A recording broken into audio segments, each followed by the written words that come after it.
MSW Media.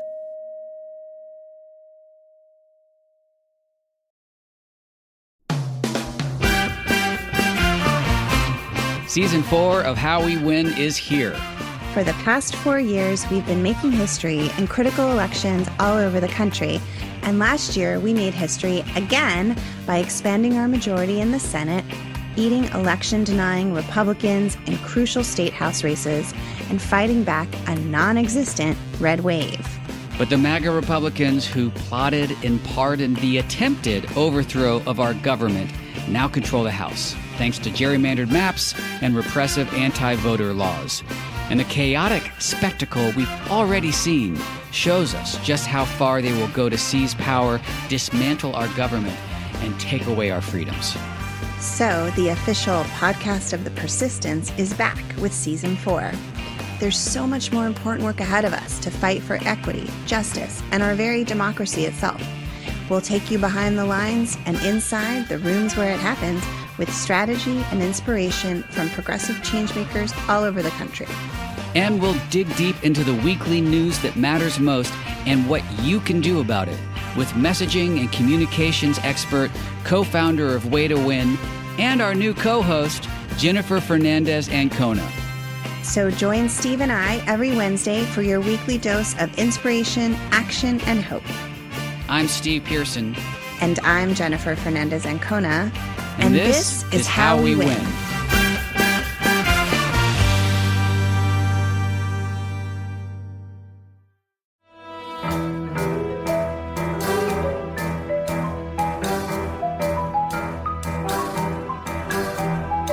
The rule of law is not just some lawyer's turn of phrase.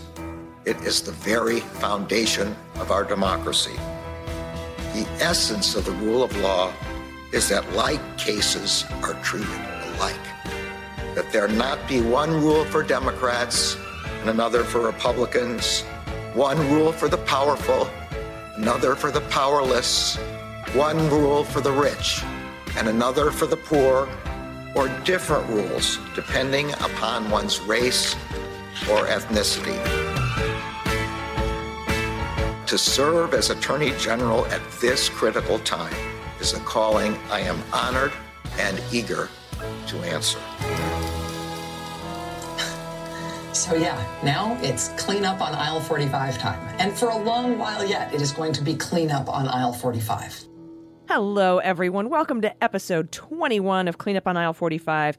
It is Wednesday, June 9th. I am your co-host, Allison Gill, also known as AG. And I'm Andrew Torres, and we have a fantastic show for you today. But first, as always, we need to thank our patrons who support the show over at patreon.com/aisle45pod for as little as $1 an episode. So, you haven't done that. Consider doing that now. It's a great way to say you love this collaboration and you want this partnership to continue. Yeah, despite what I have to say about it. No, I'm just kidding. And a big thank you to The World's a Better Place because Thomas Smith puts hours of labor into making it more informed, funnier, and kinder every week. Master Debater, Kyle from Appalachia. In Appalachia, we pronounce it Appalachia. Rose Kinner, and Jim Finley. And thanks to Jerry Irby Holden, Pear, that's P-E-H-R, hope I'm saying that correctly, David Agland, and becoming a patron to say I appreciate the Scott Joplin in the ad breaks, not that I'll hear those anymore. And that person is correct, by the way. You get the show ad-free if you sign up. Yep, that's the one big perk. And sometimes we do karaoke and pub trivia on Saturdays every now and again. So on to the A block involving everyone's favorite Democratic Republican Senator, Joe Manchin.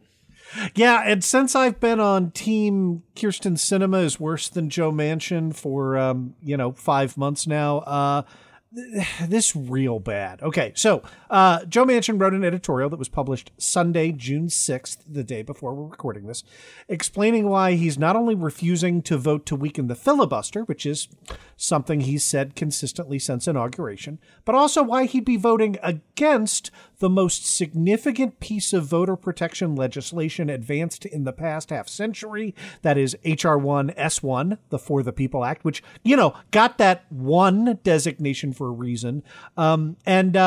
Spoiler, it has nothing to do with the content of the legislation, with which Joe Manchin has expressed no disagreement. And basically every part of his editorial is shockingly poorly thought out. Yeah, not only shockingly poorly thought out, spectacularly shockingly poorly thought out in light of new numbers that just came out today, Andrew, while you were on a plane today. There was a poll in West Virginia. 79% of his constituents support the For the People Act. Now, it begins with Manchin, this op-ed. Begins with Manchin arguing that, quote, the right to vote is fundamental to our American democracy, and protecting that right should not be about party or politics. Okay, hard agree. Yeah. Least of all, protecting this right, which is a value I share, should never be done in a partisan manner. Okay, hard agree. Senator Manchin, when one party, and let's be clear, that party is the Republican Party, is engaged in open voter suppression to benefit it and only it, you shouldn't be surprised to discover that the party it benefits is not super interested in voting in legislation to stop those benefits. And I'm not exaggerating here. Georgia's SB 202, the No You Can't Give Out Water to Voters Standing in Line bill, passed the Georgia Senate 34-20. 34 Republicans voted for it. 0 Republicans voted against it. 0 Democrats voted for it. 20 Democrats voted against it. And the pattern was the same in the House. 100 Republicans for, 0 against. 74 against Democrats, 0 for. You cannot get more partisan than that. Yeah, and that is the primary purpose of H.R. 1, is to preempt state legislation like this, like gerrymandering that is specifically tailored to create majority-minority districts, right? It should not surprise Senator Manchin that the opposition to that comes from the party that's getting raked over the coals. All right, yeah, and his justification makes no sense. Explain it to me, because I don't get it. Here's how he says, quote, this more than 800-page bill, and look, parenthetically, I have occasionally complained about the length of bills, but usually in the context of the fact that I've had to read it in an hour and a half before the show. When an elected official complains that a bill is too long, it's almost always because they have no other arguments against it. I've read the bill. Joe Manchin is paid to read the bill. If he can't read 800 pages, let's elect someone who can. Anyway, this more than 800-page bill has garnered 0 Republican support. Why? Are the very Republican senators who voted to impeach Trump because of actions that led to an attack on our democracy unwilling to support actions to strengthen our democracy? Are these same senators, whom many in my party applauded for their courage, now threats to the very democracy we seek to protect? Yes? Yes! Sorry, I'll let you go. I mean, these senators were at ground zero for the Trump administration's request to add the citizenship question to the census in 2017. These are the senators who do not win unless they cheat. Right. They have, in closed-door hearings, heard deceased gerrymandering expert Thomas Hofelar testify in his words to them, into their ear holes, that adding such a question would be advantageous to white Republicans and non-Hispanic whites. Quote, I'm not putting the word white in there. No. Hofelar did.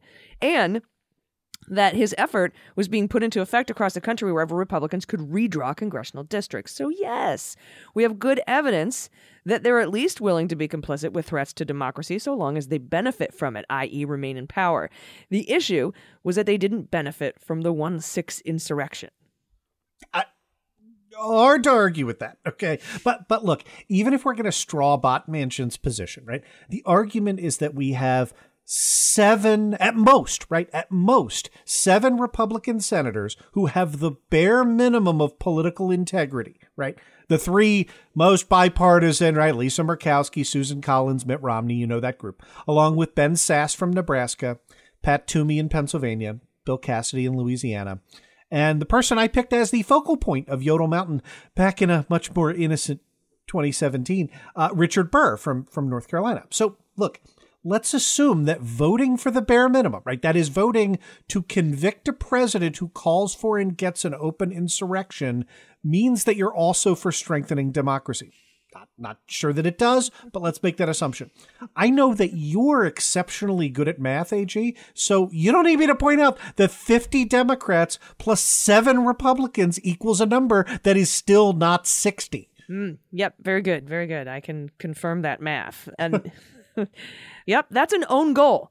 By Manchin's own logic, 43 Republicans are unambiguous threats to democracy. So unambiguous that they voted against impeaching the insurrectionist in chief and then organized a filibuster to prevent us from investigating that insurrection for a bill they wrote, by the way, in the bipartisan way Manchin would have wanted. So when Senator Joe says, as such, congressional action on federal voting rights legislation must be the result of both Democrats and Republicans coming together to find a pathway forward, or we risk further dividing and destroying the republic we swore to protect and defend as elected officials. That means literally nothing.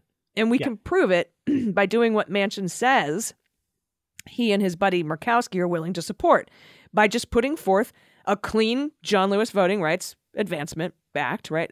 Just the voting rights bill without the rest of the H.R. 1 around it, and watching Republicans filibuster it to death. Maybe then we can bring pressure back on Manchin, and maybe that's what he's waiting for. You have to prove me wrong 762 times before I'm gonna. Yeah. You know? This is Charlie Brown with the football, though, and look, like, this op-ed does not help if you're thinking that maybe he's going to figure it out this time. Let's quote from the filibuster section. Democrats have again proposed eliminating the Senate filibuster rule in order to pass the For the People Act. They've attempted to demonize the filibuster and conveniently ignore how it has been critical to protecting Democrats in the past. Just 4 short years ago, Trump was publicly urging Senate Republicans to eliminate the filibuster. Then, 33 Senate Democrats penned a letter to Senators Chuck Schumer and Mitch McConnell warning of the perils of eliminating the filibuster. How many? How many?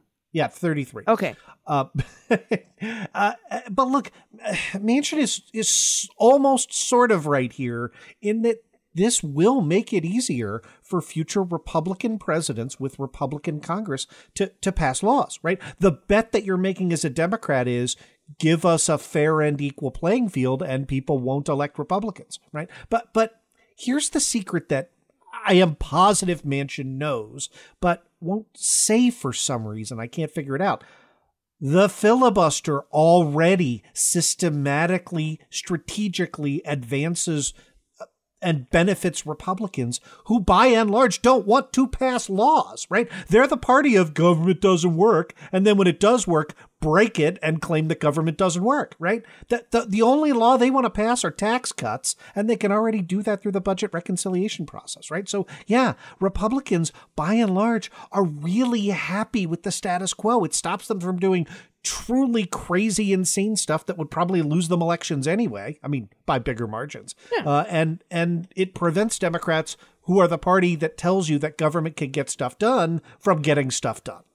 Yeah. And, I, on this very show and on a couple of other shows, was like, we got to be careful eliminating. Maybe we do mini nukes of the filibuster because we are a heartbeat away from losing the majority in the Senate. Midterm elections generally don't go the way of the incumbent party, and we could lose the House and the Senate or both in 2022, which means then Republicans could push through anything they wanted.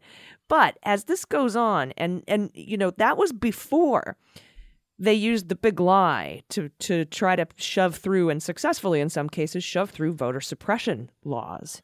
Okay, so now I am changing my position on this. Is a break the glass moment in my mind. And the only way to prevent this from happening, and I'm like, hey, even if it's just a clean, if we can't get H.R. 1 passed, because there are Democrats and Angus King and people who wouldn't vote for H.R. 1 as it is now, but sure, put it up for debate. But if you just put a clean Voting Rights Act through there, maybe a couple of Republicans will come over to carve out the filibuster for voting laws, I don't know, like a strategic core democracy legislation filibuster, or just for this filibuster, get rid of it for this, and then maybe some Republicans will come along. But This is, like I said, a break the glass moment. And Democrats are aligning against it, right? The status quo. Yeah. Carl Hulse for the New York Times notes that back in 2011, a Democratic proposal to abolish the filibuster garnered just 12 votes, whereas today, the vast majority of Senate Democrats have come around to the view, like myself, that the filibuster rules have become the primary obstacle to the meaningful policy changes that enjoy broad support. So Democrats have now expressed a willingness to take the fight to the American people, to convince the public at large the filibuster is being abused by Senate Republicans, intent on depriving them and Biden of legislation, crucial legislation. Quote, if we want to protect the right to vote, we have to repeal the filibuster. That's Senator Markey of Massachusetts. Yep. If we want gun safety legislation, we have to repeal the filibuster. If we want to save the planet from climate crisis, we have to repeal the filibuster. And that's all true. Yeah, but, I mean, I hate to be the pessimistic one here. I think Manchin's words were strong for a reason. And I think that part of what that means is that it's time to dig in, figure out what we can do with 50 votes, right? And I 100% agree on the plan of advance the John Lewis Voting Rights Act and call this bluff. It means the kind of structural change we've been talking about, dreaming on in the first couple of months, the For the People Act, statehood for DC and Puerto Rico. I think we realistically have to say that we've got to win a bigger margin in the Senate before we can go back to talking about that. Give Biden a Manchin-proof majority. We're going to get him a filibuster-proof majority, but start working hard right now in the 2022 midterms. And look, I get it. Uphill battle because it's a midterm. And like you've said, incumbent parties typically lose in the midterms, right? It's going to be worse in these midterms because many Democrats are going to be demoralized for precisely the reason the filibuster needs to go, right? Like I'm talking to my progressive friends right now, who are frustrated and they look out and they say $15 an hour minimum wage is popular, 70 to 80% in states like West Virginia, across the country. Why can't we get that, right? And the answer is because we don't have enough Democratic senators. And they say, this is what happens. And I get that demoralization. Let me tell you, unless you give Biden a Manchin-proof majority, we're not going to get it, right? Mm-hmm.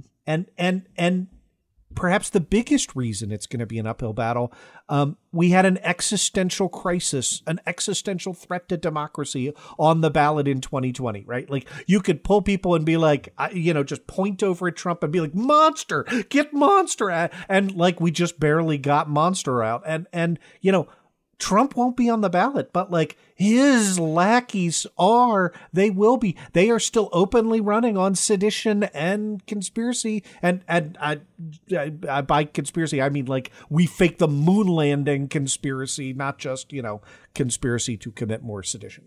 Yeah, the demoralization is what worries me. I see it all over social media. I did all that work for nothing. F this. I'm not voting for Democrats It wasn't anymore. Nothing. I know. I know this. You know that. I'm telling you what everybody is saying, and I have to keep arguing. That's not for nothing.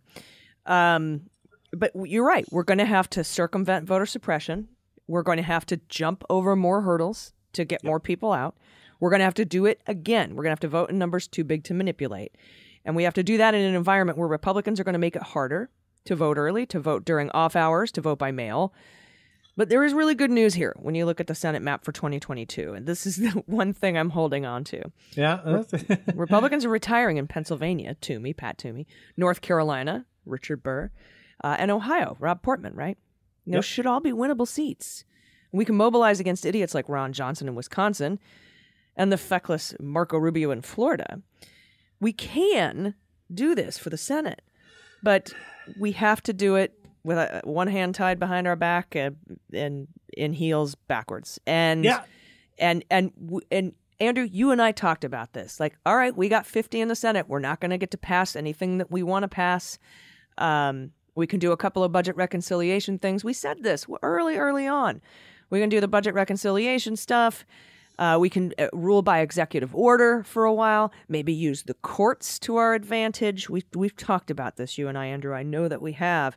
And it's what we're going to have to do. And I'm sorry, and I hope nobody gives up. And I want to encourage the doom and gloom people that I said that this would happen. So just,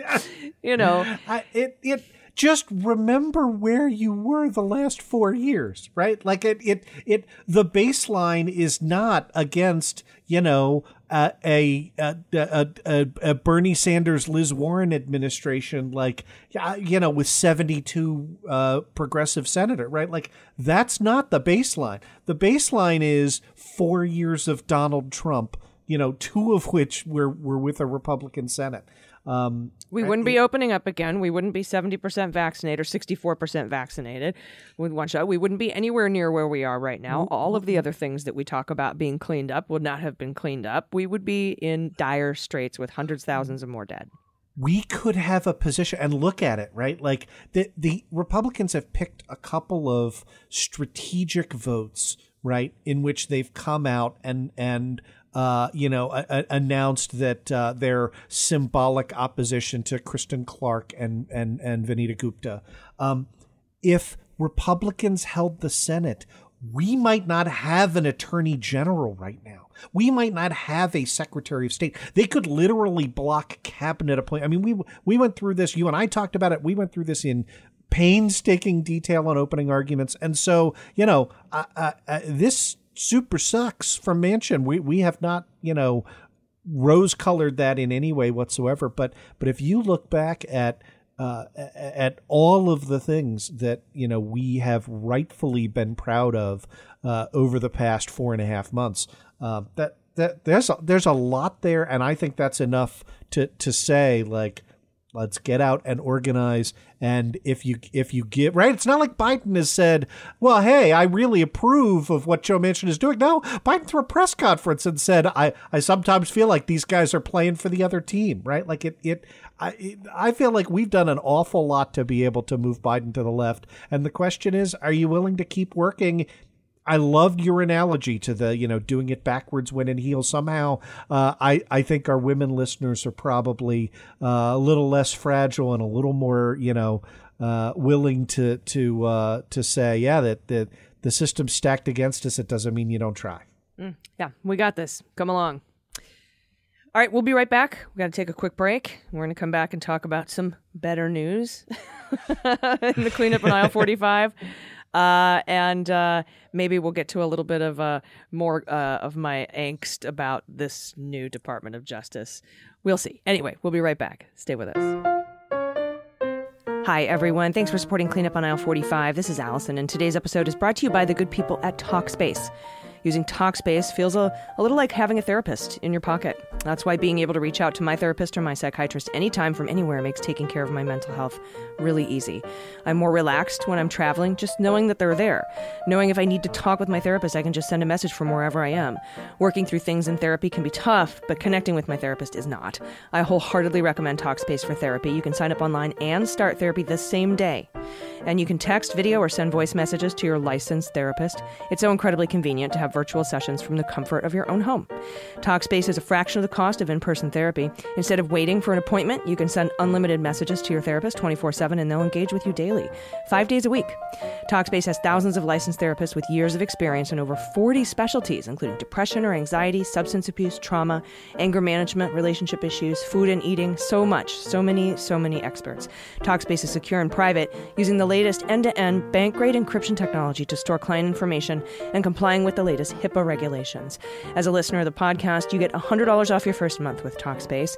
To match with a licensed therapist today, go to Talkspace.com and make sure to use the code CLEANUP, all one word, to get $100 off your first month and show your support for the show. That's promo code CLEANUP, all one word, at Talkspace.com. All right, everybody, welcome back. Before I get into some little bit of good news, I just wanted to vent for a second about some news that just came out about this Department of Justice who, Andrew, they are now saying that, do you remember the E. Jean Carroll case for defamation? Oh, yes. And Trump's defense, the Department of Justice, Barr's Department of Justice, was going to defend Trump or the presidency, Trump as president, for calling E. Jean Carroll a liar about being raped in a department store dressing room a couple of decades ago. And that was the defamation she's suing him for. A judge allowed this lawsuit to go forward. And the Department of Justice wanted to represent Trump, saying, hey, we should get to represent Trump because when he said that, he was just it was part of his job as president. And then a judge decided, no, calling a woman a liar for saying that she raped you is not part of your job as president. Sorry.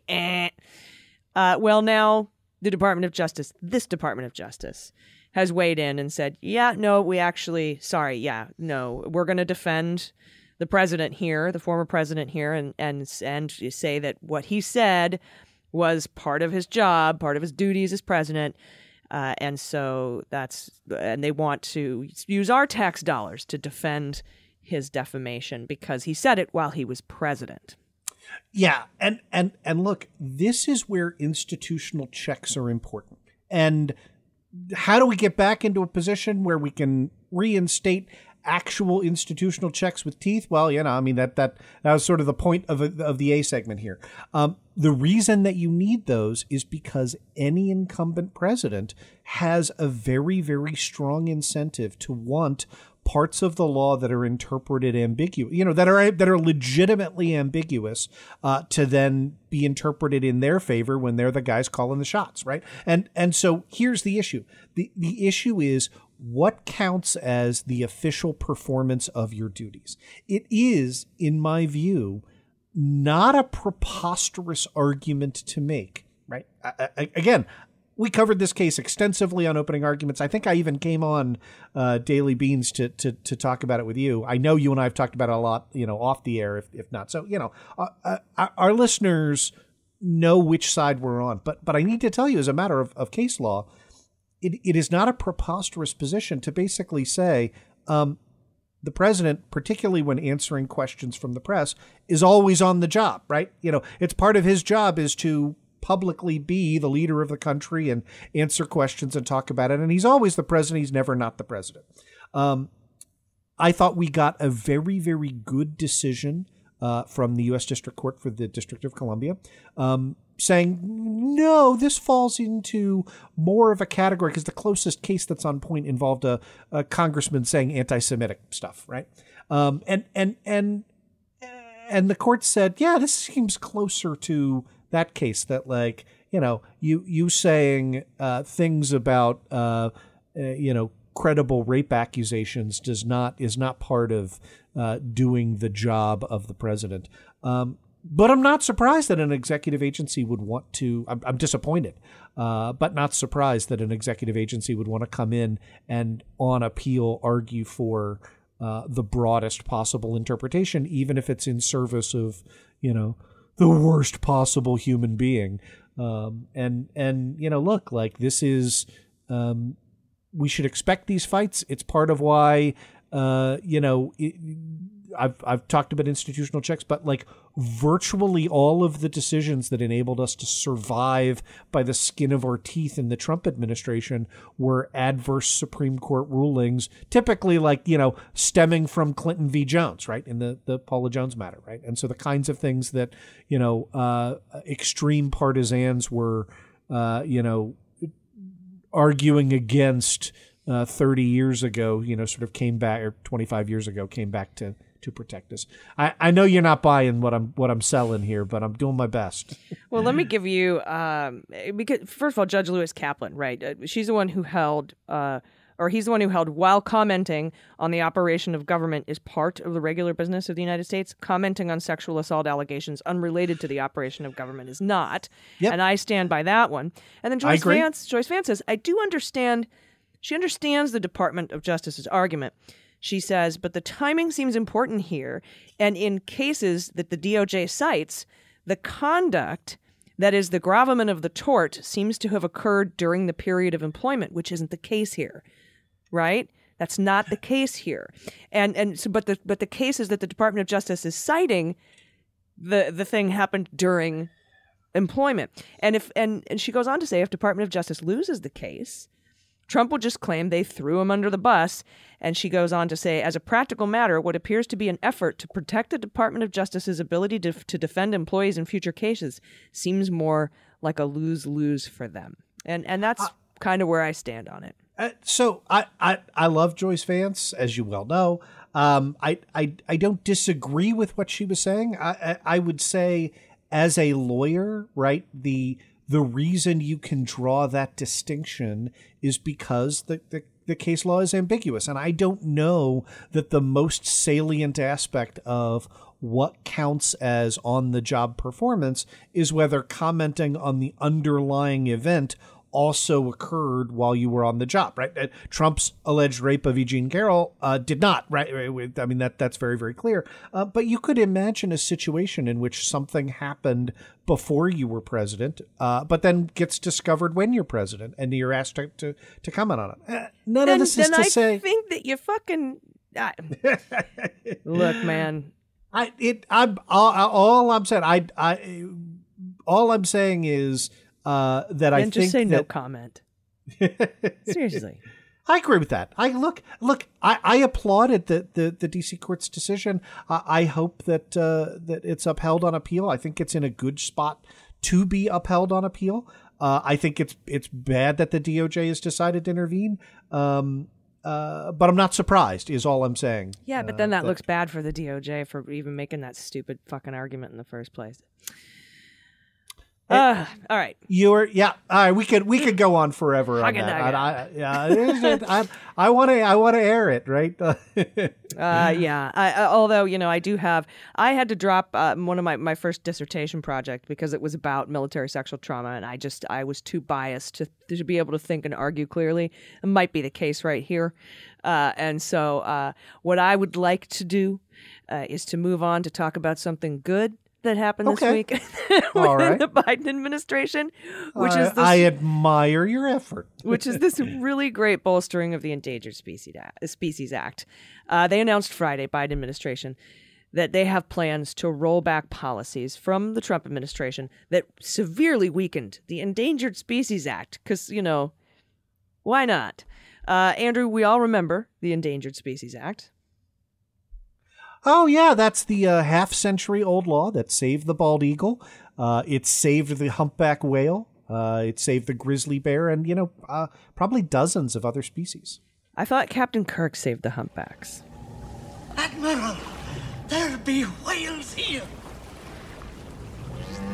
I love it. The most accessible Star Trek movie. Although, obviously, right, you and I both agree, right, Wrath of Khan still number one. Right? Yes, Wrath of Khan, and then Undiscovered Country, and then... Undiscovered Country is really, really good. It's shockingly underrated. All right. Wrath of Khan, right, is Moby Dick in space. Like, it's so good. Anyway, all right.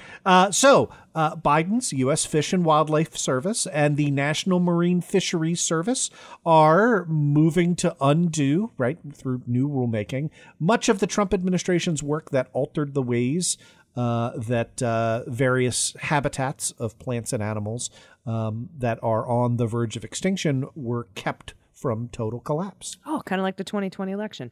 Yeah.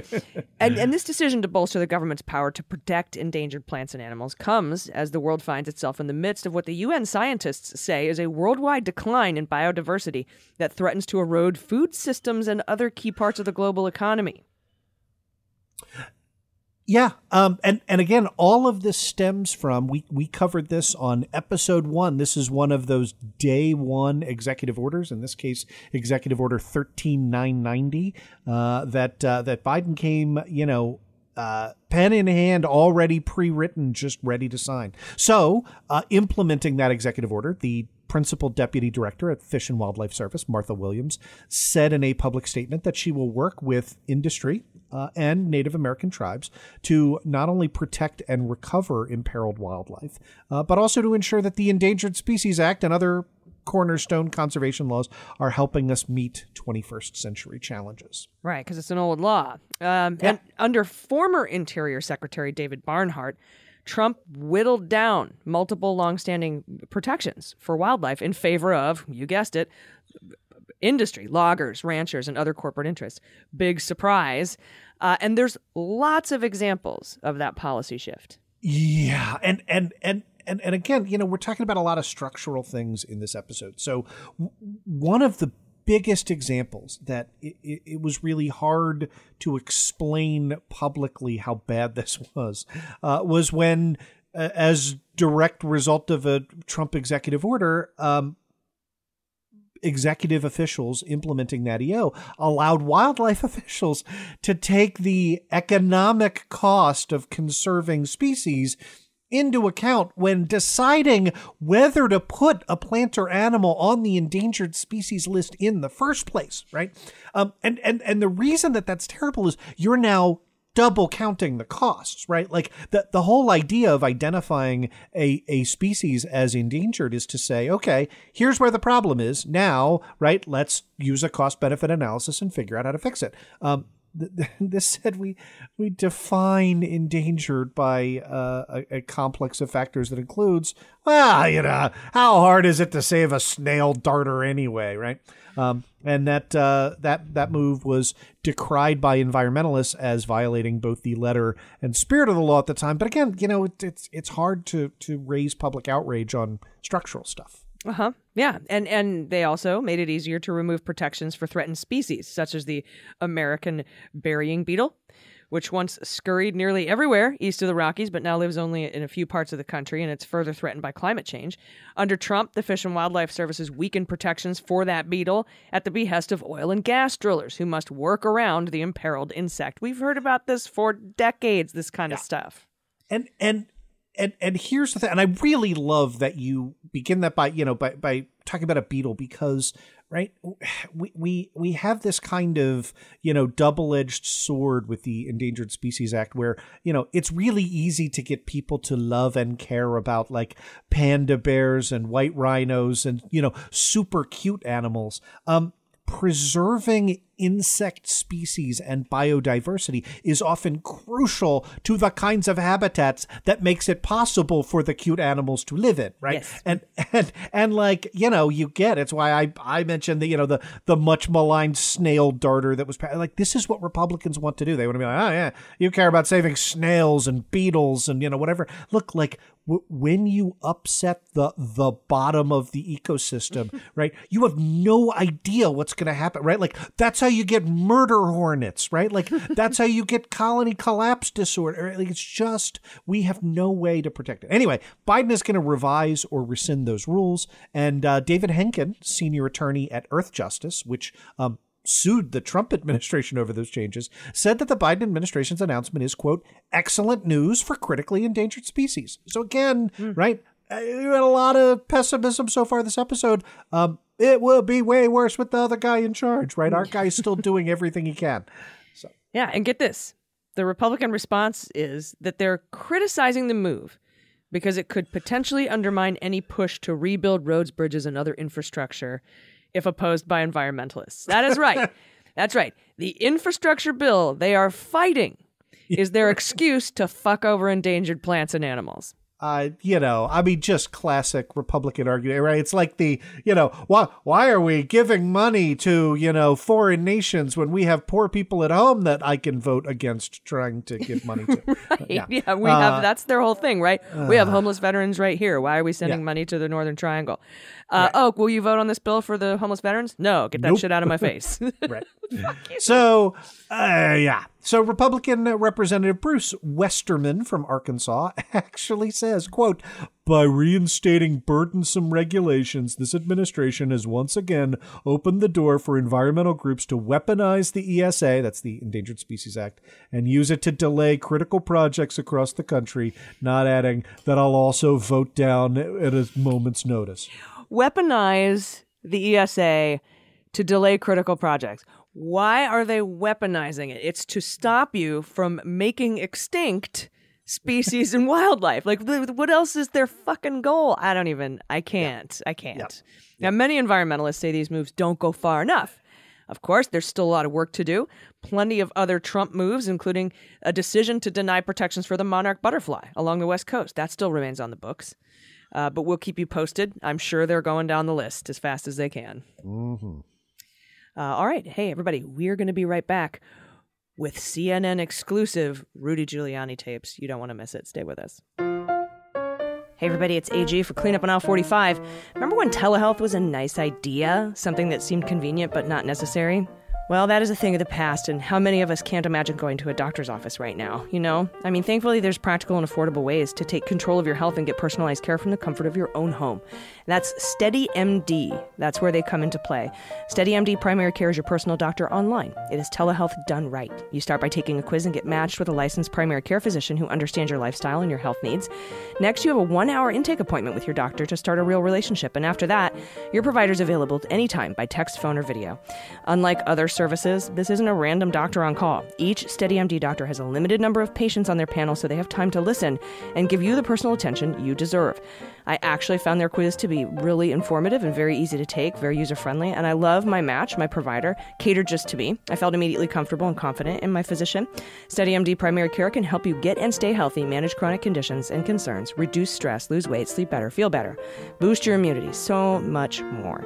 All from the comfort of your own home. You know I love that. Skip the waiting room, skip the germs. Prescriptions are sent directly to your home or to your local pharmacy. Get your medical records all in one place and get unlimited access to your doctor for just $99 a month with no additional visit fees or copays. SteadyMD will even help you understand and get the most out of your health insurance, but insurance is not required. SteadyMD Primary Care is now accepting members of all ages in all 50 states. So go to steadymd.com/cleanup to take the free quiz and see which doctor is a perfect fit for you. steadymd.com/cleanup. There's no risk, no long-term commitments to get started. That's steadymd.com/cleanup, and cleanup is all one word, and we thank them for sponsoring the show. Hi, everybody. Welcome back. In an exclusive, CNN has obtained audio recordings of the phone call between Rudy Giuliani, Kurt Volker, and Andriy Yermak. Yermak being one of Zelensky's senior advisors, president of Ukraine. We previously had the transcripts of these calls. We've covered these calls, Andrew. But now we have the audio. And this was the call that came before. It was the precursor to the famous call, the perfect call between Trump and Zelensky. And this is the call, the Rudy call, that Volker testified about during Trump's first impeachment. Yeah, you'll remember that during the roughly 40-minute call, Giuliani repeatedly told Yermak that Zelensky should publicly announce investigations into possible corruption by Joe Biden in Ukraine, and also an investigation into claims that Ukraine meddled in the 2016 election in favor of Hillary Clinton and to hurt Donald Trump. And just to be clear, these separate claims are both untrue and insane. Yeah, let's listen to the part of the call where Rudy tells Yermak that all he has to do is say he's going to investigate. And all we need from the president is to say, I'm going to put an honest prosecutor in charge. He's going to investigate and dig up the evidence that presently exists. And is there any other evidence about involvement of the 2016 election? And then the Biden thing has to be run out. Somebody in Ukraine's got to take that seriously. Yeah, so that's the quo to the quid, right? This is 18 U.S.C. 201 classic bribery. What the Trump administration was asking for, right, was not for an actual investigation to be done. They wanted Zelensky to announce that they were investigating it, and that is 100% a thing of value to the Trump 2020 campaign. Yeah, so that indicates, right, that they weren't actually interested in answers from an investigation. They were only interested in how it could help Trump in 2020. I don't see how any independent-minded person, and I agree, we're not, independent on this, but I don't see how any fair-minded person could look at that and come to any other conclusion. I would point out, that evaluating those kinds of statements are the kinds of things juries have to do every day in these sorts of cases. Yeah, and here in this clip, Rudy goes on to just dig his grave as deep as he possibly can. Let's listen. If he could make some statement at the right time that he supports a fair, honest law enforcement system and that these investigations go wherever they have to go. It's going to be run by honest people. That would clear the air really well. And I think it would make it possible for me to come and make it possible, I think, for me to talk to the president and see what I can do about making sure that whatever misunderstandings are put aside. And maybe even, I kind of think that this could be a good thing for having a much better relationship where we really understand each other. So there's the quid, right? He literally tells Yermak, if you do this, then you get this. If you announce the investigation, just announce. You don't have to do, just announce. And if you do it, quote, at the right time, what does that even mean? I know. Then Rudy says he'll talk to Trump and they'll put misunderstandings aside and have a much better relationship going forward. This for that. Squid pro quo. Andrew, that is bribery. Yeah, it is. And again, right, there is so much more than just these two statements, right? But any prosecutor, I think, would look at, well, let's start with this. I am 100% certain any grand jury anywhere in the country would indict for bribery under these circumstances, right? This, again, I've alluded to the law. It's 18 U.S.C. 201, subsection B2, super duper clear. It says, whoever, being a public official, directly or indirectly, right? So that is through your lackeys, corruptly demands, seeks, receives, accepts, or agrees to receive or accept anything of value, right? Personally or for any other person or entity in return for being influenced in the performance of any official act has committed bribery, right? And we have talked about each and every one of those components, but like they're really, really clear, right? Trump's a public official. He's indirectly using Rudy Giuliani. He is demanding a thing of value, right? Anything of value. A thing of value is having a foreign country announce baseless investigations into your Democratic opponent, right? And to do that in exchange for being influenced in the performance of any official act, right? So even if you listen to that like Dershowitz nonsense about how like that, you know, the president can, you know, hold off on giving aid if he thinks, you know, whatever, even though the law doesn't let him do that, right? It doesn't matter. If you've changed your position, if you've been influenced in your position at all in exchange for getting stuff that's valuable to you, that is bribery. And I will tell you, the bribery cases that are hard to prove, right, we've talked about this on the show before, are in light of the McDonald decision, right? Mm-hmm. It's when it's hard to prove that you're doing a public act. But like releasing aid to a foreign nation, that's not hard to prove. That's public act. So, yeah. Mm-hmm. Yeah, and we know that right now Audrey Strauss in the Southern District of New York is investigating Rudy for his shit in Ukraine, his shenanigans there while, you know, trying to find dirt on the Bidens. And we know that the Eastern District is conducting a separate investigation into Ukrainian officials for interfering in the 2020 election by spreading claims of corruption about Biden through a number of channels, including Rudy Giuliani. Rudy so far hasn't been identified as a subject in the Eastern District investigation, but is a target in the investigation in the Southern District. And it's unclear, though, if these tapes that you're hearing here are part of either investigation. But the Southern District of New York probe ramped up when Garland's Department of Justice gave the go-ahead for the raid on Giuliani and Tonzig in April. And it's just interesting timing we're hearing these tapes right now. And some news on that front. The court has approved the prosecution's request for a special master in that investigation. Yeah, and not just any special master. They approved the same special master that the courts used in the Michael Cohen case when they had to go through his documents with the Taint team and look for privileged information. Her name, and again, very briefly, was a former partner of mine at Zuckerman Spader. Her name is Barbara Jones. She is a retired judge. In a delightful bit of irony, she currently works for Bracewell LLP, a law firm that Rudy Giuliani used to work at. that. And let me say parenthetically, like, that's not, if you are down the conspiracy theory rabbit hole, it's not a conflict of interest. It's not a sign that the fix is in. It's not, right? Like, it isn't. Barbara Jones is, I mean, take a look at the work she did in the Michael Cohen case. Yeah. So wait. So Rudy's being investigated by the U.S. Attorney's Office in the Southern District, where he used to be a U.S. attorney. And he's having his devices and documents come through by a former judge that works for a law firm he used to work for. And it's the same special master that went through the Cohen files, who was also raided in the month of April and was also a personal attorney for the former president. Yeah. And not only that, I mean, like, while I'm heaping accolades on Barbara Jones, she previously served as a U.S. district judge for the Southern District of New York. So what is, for those who don't know, what's a special master? Because it sounds exciting to me. A special master is just anyone, typically a retired judge, that the court engages to help take some of the burden off of our unbelievably overburdened courts, right? So they will, in this case, review documents and records, but they can also prepare kind of interim rulings and recommendations.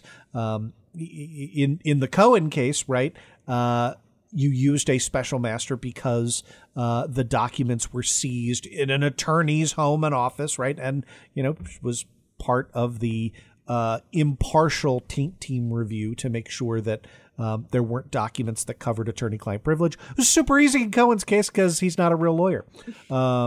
U.S. District Judge Kimball Wood, who oversaw the case against Cohen, said that at the end of the proceedings that Barbara Jones, quote, performed her review with extraordinary efficiency and speed while giving the parties a full opportunity to be heard, and that she and her law firm showed professionalism and careful attention to detail.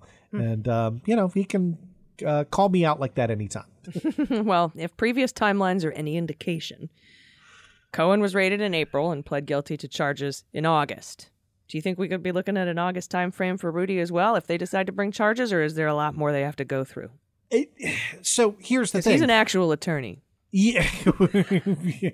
It has nothing to do with the relative legal practitioner merits. It is much more Cohen flipped immediately and cooperated. And Rudy, I think, is going down with the ship. And is unhinged and, probably thinks that Donald Trump is coming back into office to pardon him. So I could be a while. I would not look at that time frame now. All right.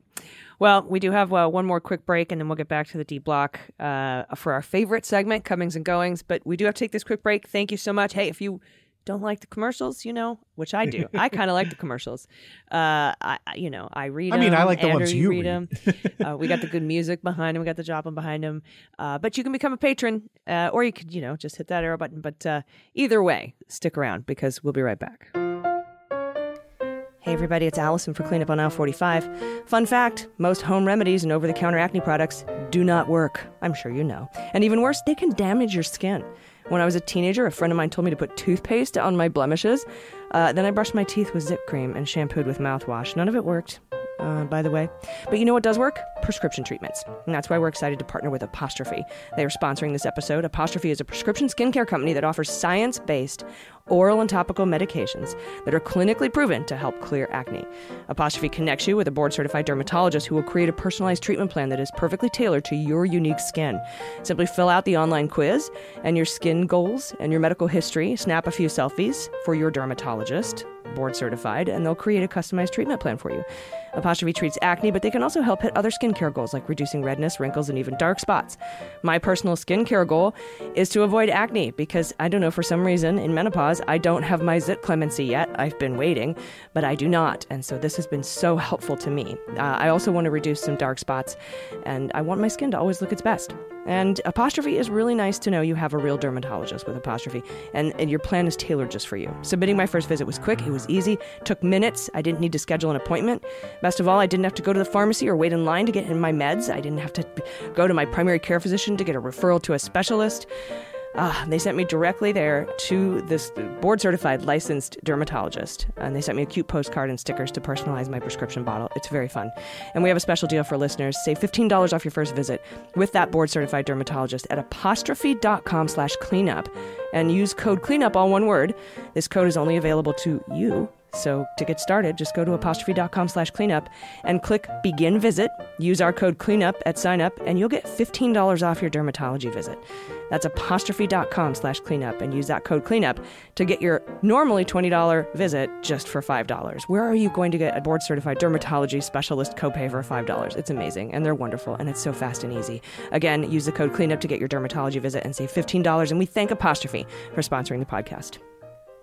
Hey everybody, welcome back to Clean Up on Aisle 45. It's time for your favorite segment, Comings and Goings. We have 2 Trump holdovers, to which we are bidding a hearty adieu. We begin with proof that the progressive wing of the Democratic Party remains vibrant and active as we wave goodbye to Trump lackey William Dunn, who is out as chair of the 5-person Public Company Accounting Oversight Board, PCAOB, at the Securities and Exchange Commission. The SEC announced on Friday that it was firing Dunn and replacing him with Dwayne Desparte, whose primary qualification is that he's not William Dunn. That he's not William Dunn. I love it. And this move was 100% the SEC's response, by the way, to repeated requests by Liz Warren and Bernie Sanders to begin to clean house over at PCAOB, which was a bipartisan oversight board created as part of the Sarbanes-Oxley Act in 2002 in the wake of Enron, WorldCom, those big scandals.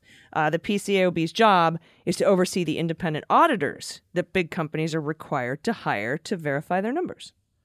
Yeah, and I note that you say that's the PCAOB's job, at least theoretically, because during the prior administration, you will not be surprised to learn that the board got packed with, industry sycophants who did the typical Trump thing of taking an important oversight committee and wrecking it from the inside through stuff like, not hiring to replace key employees who retired or quit. And then with the folks who were there, quoting Senator Warren, engaging in, quote, a pattern of non-enforcement against violators and retaliation against whistleblowers. Same thing that happened at the VA Accountability and Office of Whistleblower Protection where I used to work. Weird. And don't forget that the PCAOB was also caught leaking insider information as to when it was inspecting audit firms too. One of the nation's largest auditing firms, KPMG, in 2017. So yeah, just sort of, hey, we're coming next week. Yeah.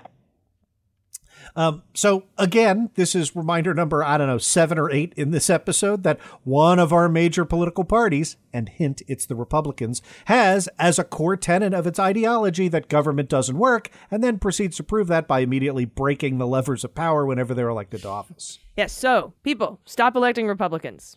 Not you, but, everyone that you know. This is more proof that we can and do affect the Biden administration from the left. We can push. Not only is Dunn gone, Warren says she's pushing for a bigger shakeup at SEC, which responded by saying it would seek new candidates for all 5 of the PCAOB board member slots, even though there are 3 board members still in place, and 2 of those are Republicans. So we'll continue to have some bye-byes in the future, it seems. Bye-bye. And so for the next goodbye to you, it's not a person, but an inanimate object, the little-known website from the desk of Donald J. Trump. I couldn't not comment on this. It was supposed to allow Donald Trump to bypass those evil Section 230 wielding social media monsters, Twitter and Facebook, and speak directly to his supporters. The only flaw in the plan is that Trump supporters are MAGA hat wearing idiots with the attention span of goldfish that's quit Adderall cold turkey. Yeah, literally no one read this thing except maybe Trump critics or Bobby Bottle Service. I'm a producer. You can find me on angelfire.com at AOL. And I like vodka cranberry. And after a couple months in a death spiral, Trump finally pulled the plug on his unloved and unread brainchild, leading to this delightful eulogy in the New York Times. Quote, Mr. Trump had become frustrated after hearing from friends that the site was getting little traffic and making him look small and irrelevant. And while it's fun to laugh at Trump and his failures, and believe me, we continue to do that, It's important to note the connection between social media, instant communication, and the rise of right-wing populists who know how to exploit it. I didn't realize just how thoroughly Trump had used Twitter to deeply develop a millions-strong loyal following of birtherists and other racist nitwits before the 2016 primaries. Yeah, me too. In 2018, Brian Winter embedded himself in the then upstart Jair Bolsonaro campaign in Brazil, and he wrote about it for America's Quarterly. Bolsonaro at the time was considered such a fringe candidate that Winter was actually criticized, letters to the editor, for normalizing an extremist and giving him a platform in American media. 7 months later, Bolsonaro would win the presidency. Anyway, the thing that really struck me from reading Winter's article was that the Bolsonaro campaign essentially spent all of their time on social media, right? Like they built 4.8 million Facebook followers, and that's all they did. Yeah. And this kind of thing we could laugh about in 2015, but should terrify us today. Have you read Volume 1 of the Mueller report? Now, especially with the inappropriate bar redactions lifted that covered up the breadth and scope of the social media manipulation by Russia. So we've seen that Trump's Facebook ban is going to extend through 2023, which becomes a pretty crucial time to see if that gets re-upped. So, the way I see it is that the board went, all right, well, let's see. 2 years. He'll either be dead, indicted, or running again. So let's give it 2 years and see what happens. Maybe the horse will sing, right? Yeah. Yeah. But that's it for today's show. And if you have one takeaway, it's this: begin organizing now. Take a deep breath and get ready to vote in 2020 numbers in the 2022 midterms. Even though it's going to be harder, and we're going to have to do it backwards in heels. Anyway, interesting note to end on, right, Andrew? But I want to just keep driving that home, and I also just want to say one last final bye-bye to From the Desk of Donald J. Trump at angelfire.aol. And if this episode is not called Backwards in Heels, then we've done something wrong. I think you're right. Well, my friend, it's been another wonderful hour almost, and I appreciate your time, and I really, I just wanted to take a minute to thank you. I love this show. I love this partnership. I love what we're doing. Some of the things that we're running across can be very frustrating. Manchin, the Department of Justice, in certain circumstances, and other circumstances, yay. In certain circumstances, boo. Just remember where we would be if we didn't work so hard, and where we're going to be in 2023 if we don't do it again. It's a big, complicated world out there, and I can't think of a better partner to sort of help try and navigate through all that. So thank you so much, and I love doing the show, and can't wait till next week. Yeah, and now that we're both vaccinated, you got to come out, do this live in the studio. 100%. Take a vacay. All right, everybody, we'll see you next week on Cleanup on Aisle 45. Cleanup on Aisle 45 is written, researched, and produced by Allison Gill and Andrew Torres, with editing by Molly Hockey. Our art and logo design are by Joelle Reeder and Moxie Design Studios, and our music is composed and performed by Adam Orr. Cleanup on Aisle 45 is a proud member of the MSW Media Network, a collection of creator-owned podcasts dedicated to news, politics, and justice. For more information, visit mswmedia.com.